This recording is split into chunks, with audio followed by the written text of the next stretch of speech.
Bakers, happy Thursday and welcome to today's Thought Leadership Thursday with KPM Analytics. Today, we are going to understand how to fully adapt to hard wheat types by working at adapted hydration with Alveograph.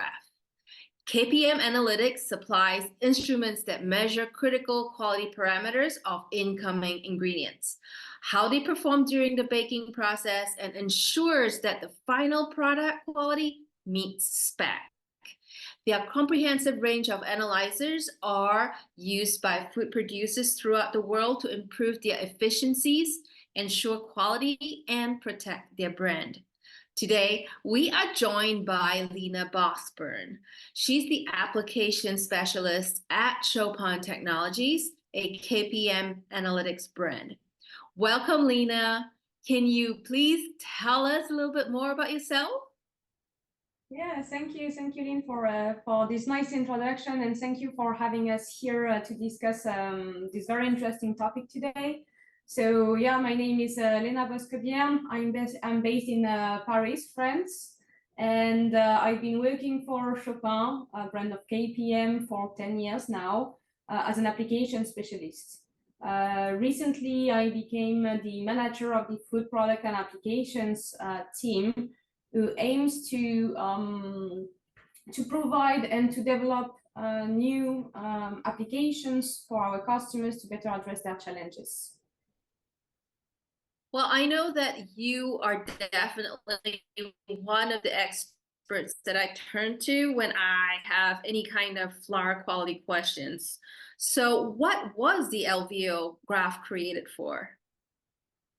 So the Alveograph was created almost 100 years ago now, so it's been a very long time. And it was developed by a French engineer called Marcel Chopin, who worked for Les Grands Moulins de Paris, so a big industrial mill, who wanted to better develop and better select their wheats for French baguette applications. And so the idea of the Alveograph is to offer a method, an objective measurement, more objective than baking tests, to measure the quality of the flour and therefore to better select the wheat, to better blend the flours, and to better provide with a consistent flour quality. So as many of us know, there are quite a bit of flour testing equipment out there. How is this different from other rheological instrumentation? That's a very good question. The principle, because the Alveograph has been around for so long, sometimes we don't even remember why it is so unique. And the fact is that the Alveograph, the principle of work of this instrument is to blow a bubble of dough. So in the end, if you think about it, that's a very empirical method, because baking bread, it's all about bubbles. You incorporate micro bubbles of air during the mixing stage, and then during proofing and during baking, those bubbles, they will grow. And basically here, we simulate this process by blowing a bubble of dough. And by doing that, we will measure the rheological properties of the dough, such as the tenacity, the extensibility, the elasticity, the baking strengths, and so on. So Lena, what types of testing can the Alveograph perform? Well, the Alveograph is mainly used through the world to make the constant hydration tests. So this is a standardized test during which you always put 50% of water inside of a 250-gram sample of flour. But there is a method that is gaining more and more acceptance, which is the method at adapted hydration. So for this method, what we do actually is that we determine the actual water absorption capacity of the flour using the Alveograph, and then we perform a regular Alveograph test, but with a different water amount to be better representative of the baker's reality. Interesting. So this is the first time I'm hearing of adapted hydration. So can you explain a little bit more about what it is and how to run a test at adapted hydration? Yes, absolutely. So as you very well know, every flour has a unique water absorption capacity that depends on its main components, such as the gluten, the damaged starch, the fibers, and the quantity and quality of each of those components. So now, if you take two flours, then they will not have the same ability to bound to capture the water. And so for flours who have a high damaged starch and high protein content, then 50% water concentration may be a little bit too low. It may be underestimating their actual capacity, and as a result, they become underhydrated. So the idea here is to make a first test, which is called the consistograph test, to determine the water absorption capacity. So this is a test that lasts 5 minutes, for which you just need a double mixing blade, such as this one, and the specific door, such as this one. So basically, you just change your regular door and your regular blade with those two, and you put your flour and you put your water inside of the mixer. That will create a dough, and we will record the consistency of this dough thanks to a pressure sensor that is located inside of the mixing bowl. So basically, the more underhydrated the dough is, and the more tenacious, the more pressure is applied against the pressure sensor. So we link this pressure recorded to an actual water absorption to use to reach a specific consistency, a little bit like the Alveograph test or the Mixolab tests. And then, so this test, the consistograph test, lasts about 5 minutes, and then you can just perform, you change for your usual door and your usual mixing blade, and you can perform the Alveograph test at adapted hydration. Interesting. So why isn't the Alveograph test at adapted hydration not more widely used?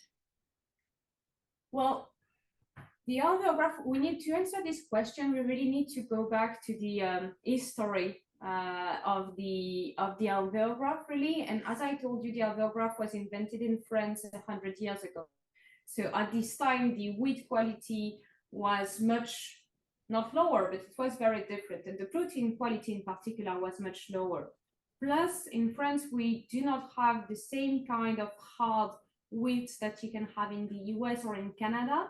And so therefore, we have a wheat with a lower absorption quality at this time. That was the wheat quality at this time. And so at this time, 50% was a good water absorption for making bread. And the advantage of always working at 50% is that, well, it's fast. You only need one test. It's less sample. It's more, it's just easier in the end to work at constant hydration.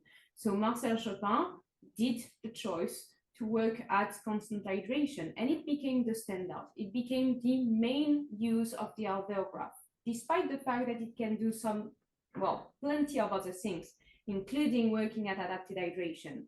But until now, this method is now developing, and we can see it gaining more and more acceptance. And what we think will really help is that it's just had its standardization at the ICC level.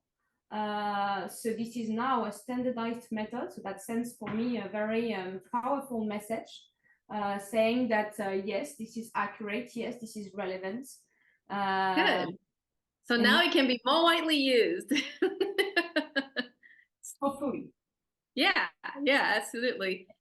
What are the advantages and limits to work at adapted hydration? I think that anyone making baking tests regularly can understand why it is more interesting to work at adapted hydration.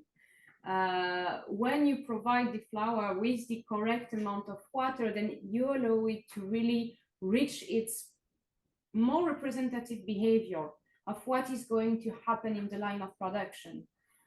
So in terms of extensibility, in terms of tenacity, in terms of many different aspects. So when you work at constant hydration, you sometimes hide the reality that you reveal when you work at adapted hydration, because this is closer to what bakers actually do in their lab every day and in their production line. Of course, the limit of this method is that it's a little bit longer. It requires to first determine the water absorption capacity thanks to the consistograph test. So that's an additional 5 minutes plus cleaning time. So let's say 10 minutes in total. And it requires a larger sample size, which is not a big deal for bakers or millers, but for breeders that can be a big deal. So I wouldn't say that there is one method that is better than the other in the end. This is just about the objective. If you want to be able to compare fast and easily, the constant hydration method has been proven to be way adequate. Yeah. complying with this objective for nearly a century now.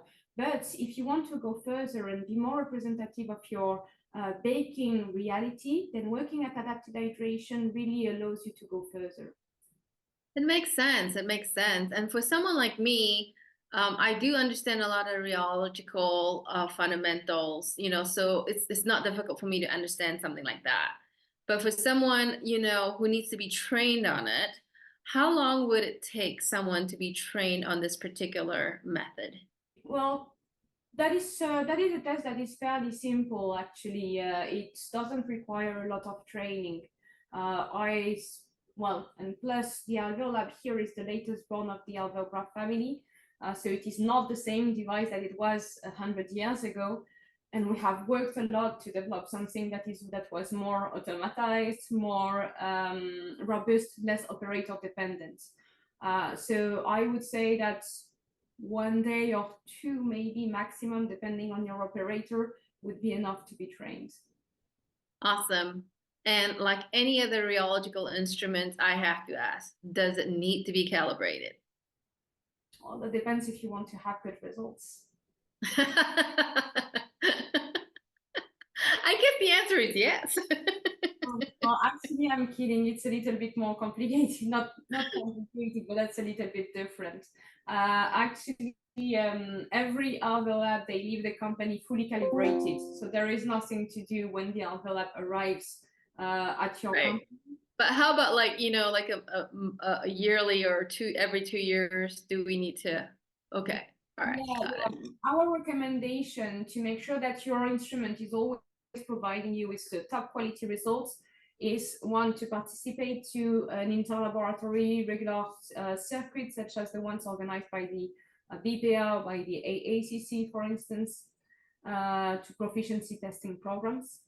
That's the first thing. And then the second thing is, yes, to have regular maintenance. So depending on the intensity of use, we recommend every 1 or 2 years. Oh yeah, absolutely. Some flower and dough labs just test the heck out of this instrument. So the more you work it, the more you need to get it recalibrated for sure. So I have one more question. Would it work for other types of flour other than heart wheat flour? With the Alveolab, we really opened up the possibility to change the settings of the test and so to adapt to different materials. So by changing the mixing speed, by changing the airflow, the temperatures, and so on, we are able to adapt to other types of products. We recently launched a method, for instance, for whole wheat flour. And we also have methods for tritodium flour, for instance. Wow. So yeah, it is really adaptable. And I would say maybe here, to conclude on the fact to be able to work at adapted hydration, that is really a big deal for us to be able to do that.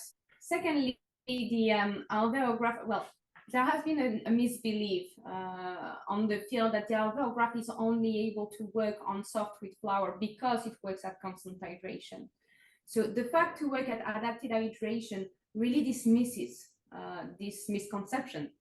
It really tells the user that yes, you are able to whatever flour quality, from soft wheat to hard wheat, and again to durum wheat if necessary. So the Alveograph method is perfectly adapted to all types of wheat, and that provides a really accurate and interesting results in terms of flour rheology. Great, thank you. I always learn a lot on this Thursday Thought Leaderships with you. Today it's just amazing how much more that the Alveograph can be used for these kinds of flower quality analysis. So thank you so much, Lena, and thank you, KPM, for sponsoring this segment today. Please reach out to KPM Analytics if you are determining whether you're going to include Alveograph into your flower quality procedures. All right, thank you, everyone. Thanks, Lena, for coming on. I'll see you soon. Thank you for having us, and thank you very much for the invitation. Thank you for watching. Bye.